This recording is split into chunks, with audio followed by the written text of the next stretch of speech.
Assalamualaikum warahmatullahi wabarakatuh. Perkenalkan, nama saya Muhammad Nova. Saya merupakan mahasiswa dari Universitas Muhammadiyah Banjarmasin, jurusan Teknik Informatika. Di sini saya diberikan tugas oleh dosen Kamaluddin MKom pada mata kuliah Keamanan Data dan Informasi. Di sini saya diberikan tugas yaitu review artikel yang berjudul Penyerang Besar Spamgate. Nah, pada penyerang Spamgate ini banyak hal yang terjadi. Pertama-tama, Spamgate di artikel ini ada 3, yaitu Spamgate 1, 2, dan 3. Oke, langsung saja kita masuk ke pembahasannya. Penyerang besar Spamgate Oktober 2005, Melis atau mailing list Neotek digemparkan dengan masuknya postingan yang aneh. Ya, kita sebut saja Spamgate 1. Nah, anehnya karena apa? Karena postingannya berisi teks yang sangat panjang dan tidak dapat dimengerti oleh manusia pada umumnya. Dan anehnya lagi, seluruh postingannya lebih dari 1, bahkan mencapai ratusan yang terdapat di Melis Neotek. Nah, berdasarkan artikel, yang dapat melakukan posting pesan di Melis Neotek ini hanyalah anggota yang sudah terdaftar, emailnya sudah terdaftar sebagai anggota. Nah, yang bikin anehnya, pemilik email atau anggota yang terdaftar di Neotek ini tidak pernah merasa memposting pesan tersebut. Nah, ini ada nih pesan, contoh potongan kecilnya nih. Wow, susah dimengerti bagi manusia yang tidak paham.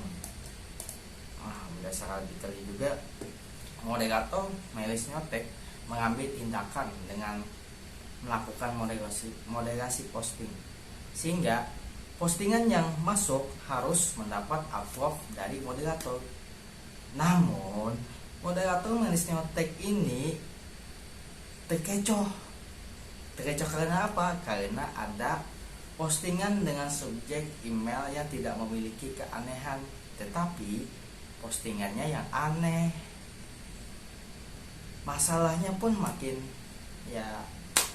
kacaunya, karena ratusan postingan aneh tersebut terdapat juga postingan asli yang tidak ada keanehannya. Nah, itu kan bikin di manusia itu makin masalah, bikin yang susah sih diselesaikan. Nah, ini langkah apa yang harus dilakukan? Langkah apa yang telah dilakukan Melis Neotek ini, moderator ini, yaitu membuat anggotanya agar tidak kebingungan, sehingga memerlukan ekstra tenaga yang tinggi sih oleh moderator, terutama untuk memeriksa satu persatu postingan yang masuk. Nah, sejak kejadian postingan aneh ini, moderator banyak mendapatkan protes dan pertanyaan. Moderator sangat sabar, kasihan. Nah, moderator pun menyampaikan permintaan maaf kepada anggota Melis Neotek atas kejadian postingan aneh ini.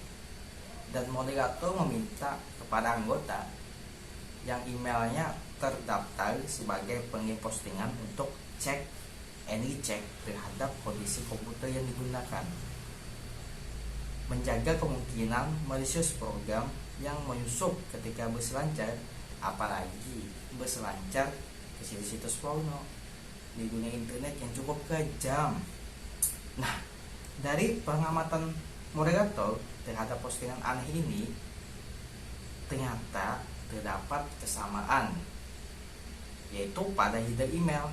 Nih, ini contohnya nih. Ini kesamaannya nih. Pada header email ini. Nah, Berdasarkan postingannya, ternyata postingannya di hosting melalui host di luar negeri yang berada di luar negeri. Jadi pelaku postingan aneh ini dapat dipastikan hanya satu orang dan memanfaatkan informasi alamat email yang terdaftar di Malis Neotek untuk memastikan postingannya. Loh, kok bisa gitu? Ya jelas, karena bisa diidentifikasi keanggotaannya hanya berdasarkan alat email.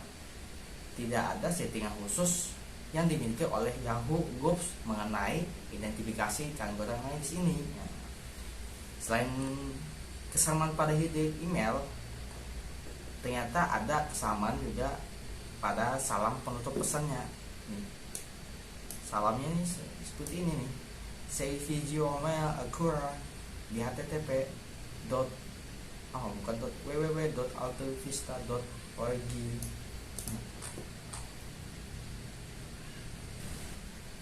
Spamget 2. Setelah Spamget berapa tadi setelah selesai, ya diselesaikan masalahnya, muncullah Spamget yang 2. Tepatnya pada Februari 2006 terjadi aksi spam di Malis Neotek lagi dengan bentuk yang sama juga dan sumber yang sama. Moderator pun kembali kerja keras, ya perlu ekstra tenaga yang banyak dalam memeriksa satu persatu postingannya. Walaupun ya cuma penjelasan sedikit sih di artikel ini mengenai Spamget 2. Oke, kita lanjut ke Spamget ketiga. Setelah Spamget kedua selesai, muncullah Spamget ketiga. Tepatnya Maret 2006, ya selang waktu 1 bulan. Februari Maret, ya 1 bulan. Nah, kembali terjadi spam yang memulih uang medis Neotek. Nah, bagaimana masih moderator masih ada diberikan kesabaran dalam menghadapi masalah yang seperti ini sih. Tapi ada kabar gembira dari serangan Maret. Diserang kok gembira?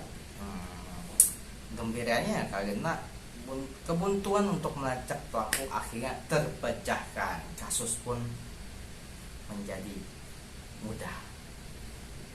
Nah, dari email Spamget yang 3 ini terjadi perubahan informasi. Informasinya adalah ya seperti ini.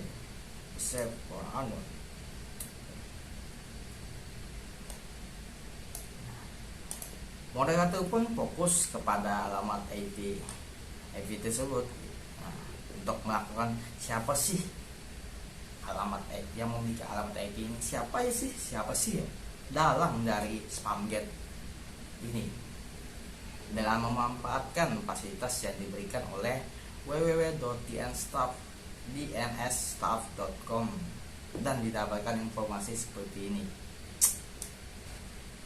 Ternyata IP ini merupakan IP Speedy Telkom yang dikelola oleh PT Telkom Divisi Regional 5 Surabaya, Jawa Timur. Nah, bukan hanya tadi kan Spamgetnya hanya sebelumnya kan ceritanya Spamgetnya berputar pada Malis Neotek. Ternyata ada cerita lain yang memiliki nasib yang sama seperti Malis Neotek. Pelaku Spamget tidak hanya menyerang Malis Neotek, tetapi ada beberapa medis besar lainnya yang mendapat serangan yang sama. Antara lain Malis Desapon, Malis Indokrack, dan Malis TPO-DC. Nah, dari hasil diskusi sesama moderator, di mana Malis yang dikelola mendapat serangan Spamget, muncul satu nama. Pemunculan satu nama ini tidak asal pilih, mulai dari pencocokan sana sini, pencocokan silang, dan lain sebagainya. Tapi tetap saja belum dipastikan. Untunglah saudara Aris Wendy, moderator Malis TPO-DC, memiliki kenalan yang dengan pihak Telkom Divisi Regional 5 Surabaya. melakukan investigasi dan mendapatkan informasi penting. Nah, informasinya seperti ini. Walah, Surabaya toh alhamdulillah mempunyai hubungan baik dengan Telkom di sini. Jadi aneh tinggal minta tolong ke beberapa rekan di divisi regional 5 untuk mengetahui identitas Mr. X. Sambil menunggu hasil investigasi pihak Telkom, saya berusaha memprovokasi Mr. X yang sudah dicurigai beberapa teman dengan jalan memasang status pada EM saya. Don't worry, aneh kejar terus pelakunya. Setelah beberapa jam hasil investigasi terjawab sudah bahwa Mr. X berdomisili di daerah Ketintang, Surabaya, dan nomor telepon 182. Selain itu, pihak Telkom juga memberikan statement koneksi dengan menggunakan telepon tersebut telah berganti IP pada tanggal 12 April 2006 jam 10 pagi. Sekali lagi jebakan sudah berjalan. Rupanya Mr. F sudah meribot speedinya agar IP-nya berubah. But too late. Oke. Nah, berdasarkan informasi penting yaitu IP 22 IP dari pelaku yang spamgate ini digunakan oleh nomor yang beralamat di Jalan Ketintang. Berdasarkan informasi ini, sehingga ada hasil praduga melahirkan tersangka pelaku spamgate yang telah membuat usaha saudara STO atau moderator majelis tersebut. Tindakan pertama yang dilakukan adalah setelah melakukan berbagai diskusi, maka sudah ada tindakan yang dicari atau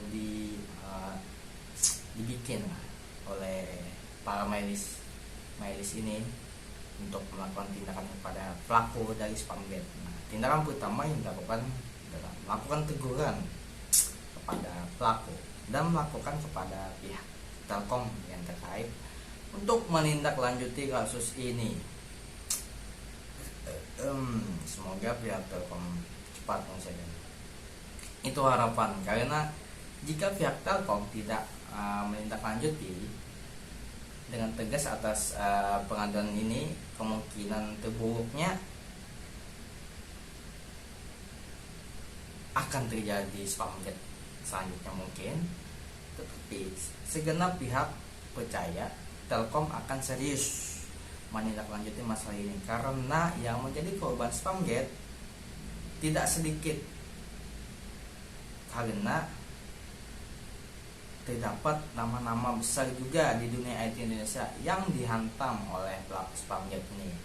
Salah satunya ya Ono Wefuwo, pakar telematika Indonesia, yang informasi alamat email digunakan untuk memasukkan postingan aneh ini. Dan yang anehnya lagi, setelah kasus sedikit diangkat ke permukaan, spamgate pun ikut menghilang. Wow, ini usaha moderator yang sangat luar biasa yang kita harus mengapresiasi. Luar biasa. Apakah hal yang dilakukan oleh pelaku spamgate-nya sudah termasuk pelanggaran hukum yang sangat serius? Mengapa begitu? Penggunaan identitas orang lain untuk melancarkan spamgate yang mana tujuan adalah jelas-jelas menyerang orang lain, itu pasti ya pelanggaran serius, harus diberikan hukum.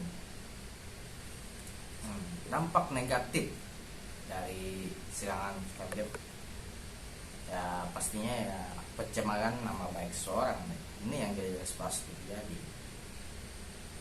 Dampak lainnya juga ya merugikan waktu orang lain sih, bandwidth yang harus ditanggung oleh anggota majelis yang mendapat serangan spamgate ini harus ekstra untuk membersihkan inbox email mereka. Nah, setelah kita membaca artikel yang sudah saya dapatkan ini, siapa sih pelaku dari spamgate? Pelaku dikenal dengan SI 010010 alias Udin yang mengusung komunitas sarang tikus. Dari informasi yang beredar, pelaku dikenal memiliki perilaku yang tidak baik. Oleh karena itu, dia melakukan serangan spamgate Nah, anehnya lagi, pelaku menolak atas apa yang telah dilakukannya. Aneh.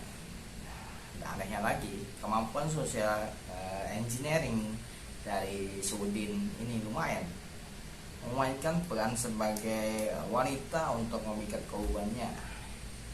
Hanya saja masih sering ditemui ceceran di jalanan. Baik, lanjut. Oke, hati-hati. Pelaku sampai saat ini masih terhitung anggota majelis Neotek. Baru-baru ini pelaku menawarkan buku gratis yang berjudul Seni Internet Hacking Record terbitan Jasa.com. Bagi yang berminat dipersilahkan untuk mengunjungi situsnya. Mengapa sub ini diberi titel hati-hati? Jawabnya, kemarin nyepam, sekarang bagi-bagi buku. Waduh, dulu nyepam. Oh, itu adanya perubahan. Itu namanya karakter development. Yang awalnya ya tidak berperilaku tidak baik, kemudian dia mencoba melakukan bukan karakter development sih. Selain itu ditemui beberapa kejanggalan yang harus diperhatikan. Lanjut. Artikel scammer. Pada saat menawarkan buku gratis, pelaku menggunakan nama Mr. K alias Hamdana. Ada nama lain lagi. Ini contohnya. Contoh emailnya. Nah, berdasarkan URL yang diberikan oleh Mr. K alias jika merujuk pada URL yang diberikan ditemui Mr. K alias Yuniani, bukan Hamdanah lagi. Nah, aneh sih. Selain itu, penawaran buku gratis harus mengikuti langkah pertama. Otomatis akan ada langkah ketiga atau bahkan 100. Atau sudah ada langkah lain. Dari shotbox yang terdapat dalam situ juga ternyata telah ada yang melakukan pendaftaran. Bahwa banyak buku yang mereka miliki, penulis mencoba memberitahukan seseorang mengenai pembagian buku gratis. Tapi apa jawabnya? Nih jawabannya. Mungkin ada orang yang mau download buku gratis, yang mau buku gratis tadi harus daftar kan. Mungkin ini dia bertanya dulu, apa sih, bagaimana caranya? Seperti itu. Lanjutannya nih. Pernah ada mengucap satu langkah. Oke, penipuan. Oke, sim. Nah, setelah berbagai kejadian dari 1, 2, 3, kemudian scammer tadi melakukan penawaran buku gratis oleh Mr. T atau si Udin atau si S1010010, ya itu. Setelah mengumpulkan informasi pendaftaran yang dilakukan oleh orang-orang yang mendaftar media yang telah dirancang sebelumnya, bukanlah tindakan baru seperti melakukan tindakan phishing. Kesalahan yang dimanfaatkan oleh Udin ini adalah kecenderungan orang yang menggunakan satu password untuk berbagai akun yang dimiliki. Indikasinya tidak hanya pada pendaftaran email, tetapi juga pada forum. Jika kita menelusuri situs yang diberikan oleh Mr. K ini, makin banyak ditemui kejanggalan, terutama dengan forum. Terdapat pendaftaran anggota forum, tapi yang bukan anggota forum selain dapat membaca isi forum juga dapat melakukan posting pesan ke dalam forum. Jadi poin dari pendaftaran dapat saja merupakan phishing. Oke, ternyata sudah habis untuk video artikelnya. Luar biasa ini. Jadi mungkin tujuan si Udin ini saya bilang nggak tahu sih tujuan utamanya, tapi kalau saya pikirkan kembali, tujuan si Udin ini memberikan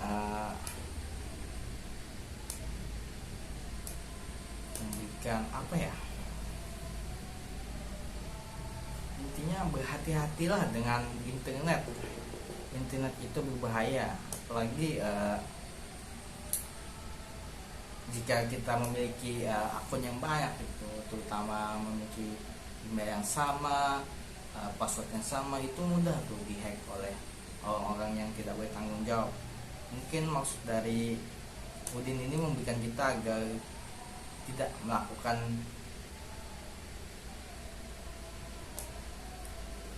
ini nih, menggunakan satu password untuk berbagai akun yang dimiliki. Ini bisa menjadi kesalahan yang bisa dilakukan orang-orang yang tidak bertanggung jawab, sehingga dapat merugikan kita pastinya. Luar biasa ini mantap.